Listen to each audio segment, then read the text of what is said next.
The 22 Years' War between France and England lasted between 1793 and 1815. During this period, French General Napoleon Bonaparte was on his expansionist ventures and won some significant victories in Egypt. Our interest in this war is in the discovery of an irregular shaped dark stone slab, which was destined to become the most famous piece of rock in the world. This rock was discovered by the French lieutenant P.X.F. Bouchard in 1799 when he was stationed in the town of Rashid, called Rosetta by the French. So this piece of stone became known as the Rosetta Stone. The so-called Rosetta Stone led to the deciphering of the ancient sacred Egyptian script called hieroglyphics. The stone had a message on it and in 3 languages, and by comparing the 3 engraved scripts ultimately led to the decipherment of the hieroglyphics written on it. Until this happened, no one in the world could understand or read hundreds, in fact thousands, of sacred Egyptian records written in this script. So it can be rightly said that the Rosetta Stone unlocked the storehouse of ancient Egyptian knowledge sealed in the hieroglyphics. The Rosetta Stone was the key to unlock all of that knowledge. Our story begins about 2,350 years ago. That's over 320 years before the birth of Jesus Christ. After the death of Alexander the Great in 323 BC, his vast empire was divided among his 4 generals. Egypt and its surrounding lands fell into the hands of Ptolemy and his descendants. Ptolemy V Epiphanes, who is the hero of the Rosetta Stone, became the king in the summer of 205 BC when Ptolemy IV died in his mid-30s. Ptolemy was crowned as the new king in Alexandria when he was only 6 years old. Ptolemy V was king in Memphis when he issued a decree in 196 BC. That decree is engraved on the Rosetta Stone in 3 different languages. So the Rosetta Stone is actually a record of a historical royal decree. Though written in 3 different scripts, the decree is the same. Therefore, scholars thought that their comparison could serve the purpose of deciphering an unreadable Egyptian sacred script called the hieroglyphics. It was customary in ancient times to write all important notices and decrees in 3 languages so that everyone, the scholars and rulers and commoners, could all understand what was intended. We find this to be the case even when Jesus Christ was crucified.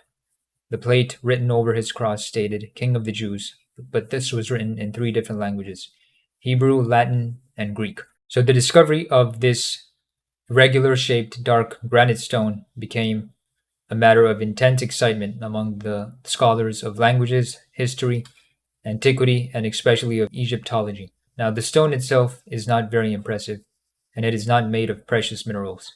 Meteorologically, it is common dark granite with the following dimensions. Its height is 112.3 centimeters, width of 75.7 centimeters, and a thickness of about 28 centimeters.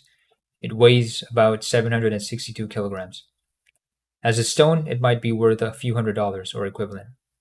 But it has spun the world of history, science, languages, and especially Egyptology like no other find has ever done. Written around 196 BC, discovered by the French soldiers about 2,000 years later in 1799, it went through a very complex journey and eventually ended up in the British Museum in 1802, where it is still located up to this day for public viewing and appreciation. The Rosetta Stone is not a complete slab. In fact, it is chipped from all sides and a big piece of it is missing on the upper left corner. However, the decree it contains is also found in other places.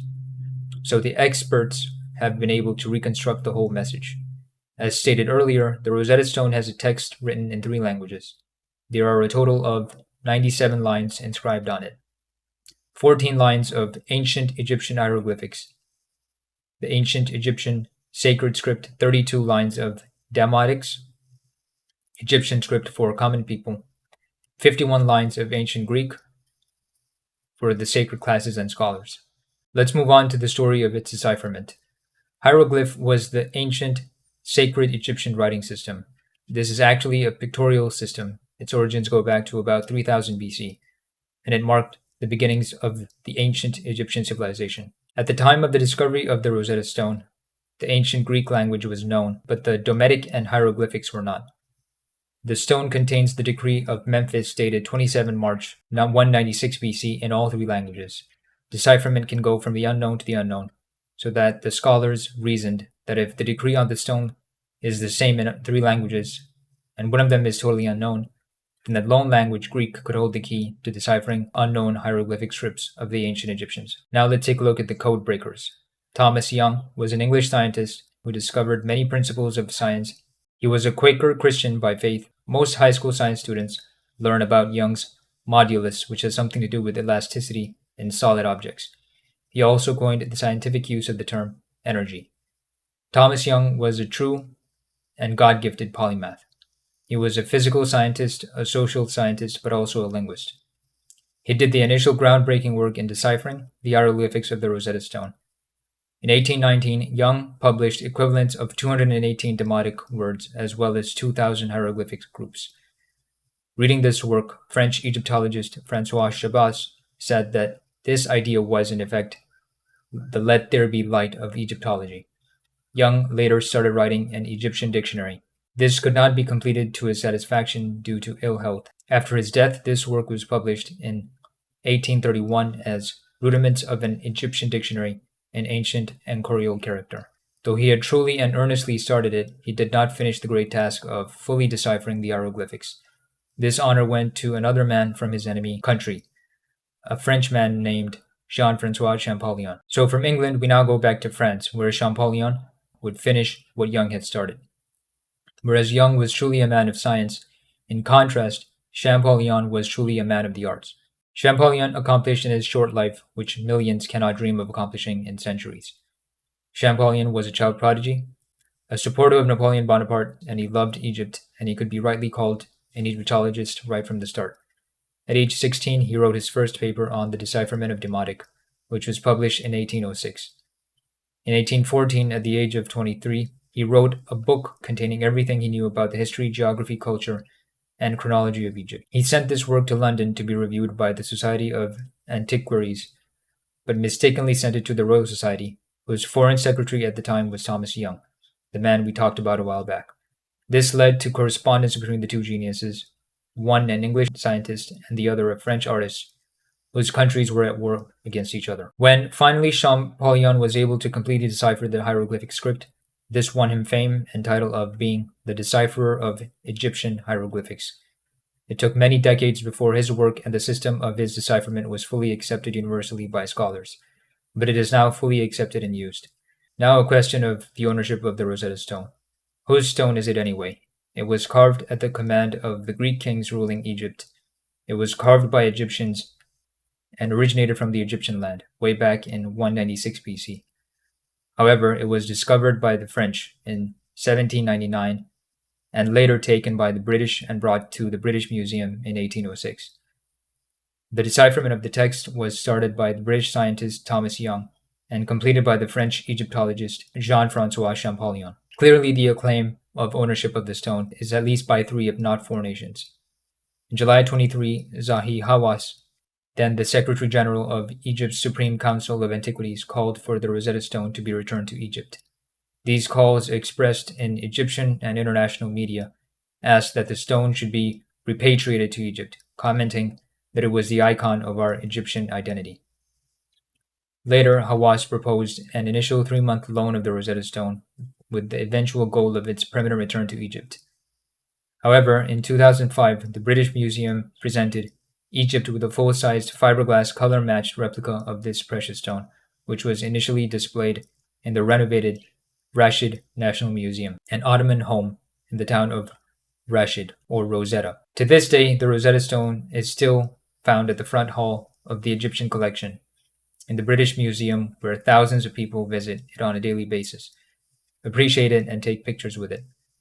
There seems to be no plan in the side of the British to allow it to leave its world-famous British Museum.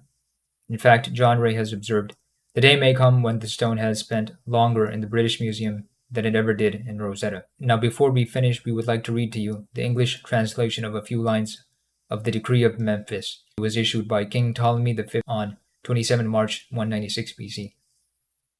This translation is taken from John Ray's book, The Rosetta Stone and the Rebirth of Ancient Egypt, page 132. King Ptolemy has created temples, shrines, and altars once more for the gods. He has put other things in order, since he is at heart a god pious towards the gods.